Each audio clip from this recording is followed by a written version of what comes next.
Hello guys, as you know, today is the Careers Day of Bodo Secondary School. As I informed you earlier better, that on 17th July 2024, it's going to be a Careers Day of Bodo Secondary School. And today here we have a helicopter behind us. As you can see, it is well known Bodo SS Careers Day. And today here we are having a pilot. Those who have never got a chance to meet a pilot, he's here in front of Bodo students and he's here to speak about the air hostess, like those people working in the plane and so he's going to tell us his names, whatever like concerns the helicopter, how and why. The uniform? Some people, like let me say, P1, P2, Yes. don't know such a uniform. There was no a pilot who puts on a cape. So like Okay, there are various uniforms for pilots, but the standard uniform for pilots, they normally have a cap, okay, a round cap, and each company will normally have a different kind of cap and a uniform. But the standard uniform for all pilots is a white shirt or blouse or dress, and then a black trouser. And then you have bars, depending on your position as a pilot. Because you have a pilot or co-pilot, you have other people, FOs, and they all wear different kind of badges. But a captain will always have 4 bars, like I'm wearing right now. a captain have four bars. So what about a pilot? Okay, a captain is a pilot. Yeah. Pilot is a general word for people who fly, like a driver for cars or border, a rider.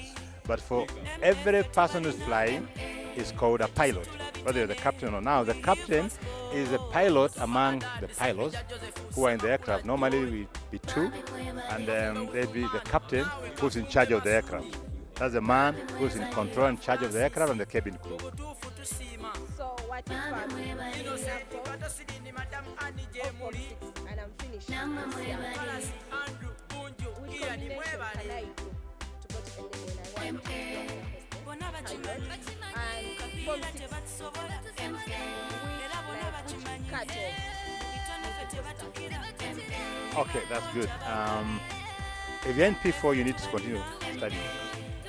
We encourage people to study up to university level because education is important. Flying is a career that is actually mostly a psychomotor skill. So we encourage people to go all the way to university level, then they can join aviation because there are more advantages when you are at that high level. But for any person at senior 6, you can still join aviation and train as a pilot because that's the minimum requirement for us. You need to have the following combination. First of all, English. I'm speaking in English now because all aviation communication internationally is in English. You can't speak another language. You cannot speak Russian. You cannot. I'm saying the communication language internationally agreed upon internationally. You can speak French, but not in flying, because all aviation communication has been agreed upon by ICAO to be English. English is the standard language. So you need English, you need mathematics, but there are so many things you need to calculate. I have a question. Yes. So I think mathematics is why flying up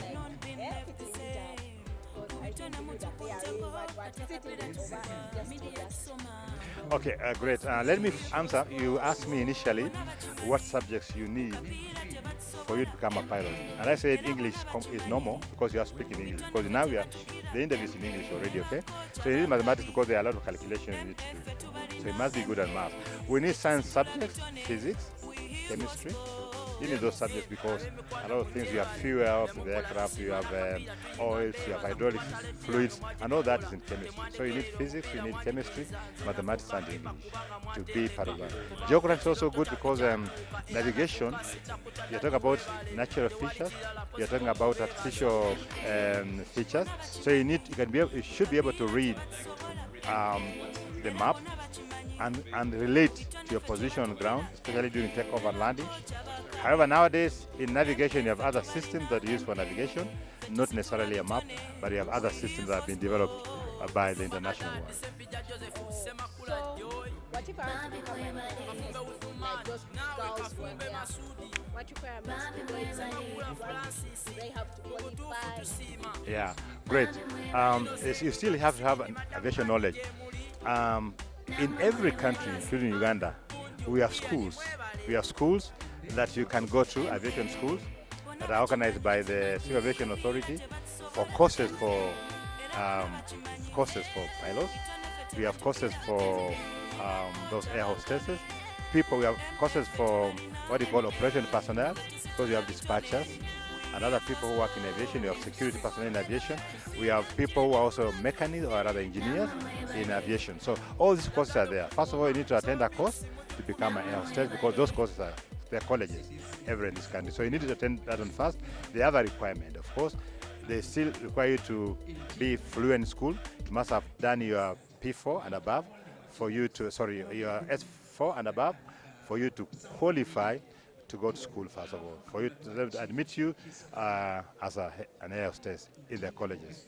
So my friend once told me, when you have a big scar, like a big scar on your body, you're not allowed to work in an airplane like as an air hostess or helicopter. Is it true or wrong? Because is it a misconception by us or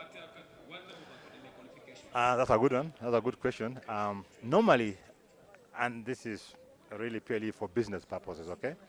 They want somebody who's fully, they look nice, nice looking. Nice looking, whether you are whether the man, the gentleman, or the ladies. They want somebody who's appealing to the clients. Passengers would like to be served by people who are appealing, good smiles, and looking good, okay? I have no problem with scars and things like that, but this is only purely for business purposes. They would wish you to look naturally good without, deformation. You are not deformed and you look straight and good looking, completely normal. That is probably why they would think about scars and things like that. Yes.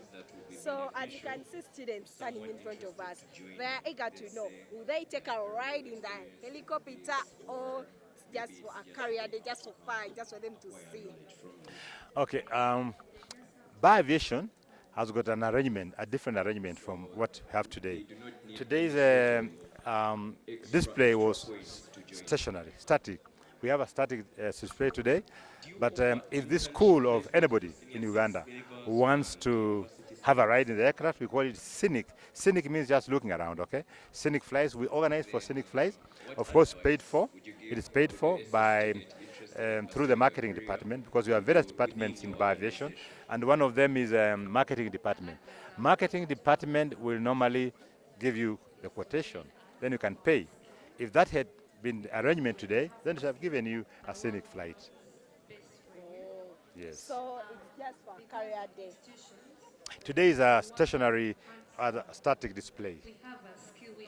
So a word to the students in Buddha Secondary School who want to become pilots and who want to become air hostess, like in short, who Yes. want to work at the airport and who want to work in the airport. Yes. Okay. If you want, first of all, to work to be a pilot, the basic thing is to study fast. You have to go to school, finish your career up to P6, sorry, up to S6. Go to university. We always encourage people to study more than S6. Go to university, study, and get the knowledge that you want. And I've talked about the things you need to pursue. You need to pursue mathematics again. You need to pursue English, because the international language. You need to do science subjects. I mentioned physics and chemistry. And then just study, get good grades, then you shall be admitted to a school. Before you become a school, we have flying schools. Bar Aviation has got a flying school now. We train people to become pilots. You can enroll in Bar Aviation after your education, and you can become a pilot. Currently, we are doing fixed-wing aircraft. We'll talk about that later on. And very soon, we are starting helicopter flight school in Bar Aviation. And that's the same thing with the air hostess. We have schools also you can go to, study, get the knowledge you need, and the necessary skills you need to become a air hostess. So just work hard, study fast. Thank you, sir. As they told you that in Buddha Secondary School, they not only provide education, but also skills to your careers that you'll be. As you can see now, pilots, you can get in contact with him. Banange, all parents, abazadde mwenna abali eyo, who have not yet brought their children to Budo Secondary School, you are missing out because some parents have no time to tell this to their children. But Budo Secondary School has time for the career day. Please, a last word from me. Bring the students to Budo Secondary School. Bye bye. Shinah Cruz, your presenter. Thank you very much. God bless you. Study hard. Thank you, sir.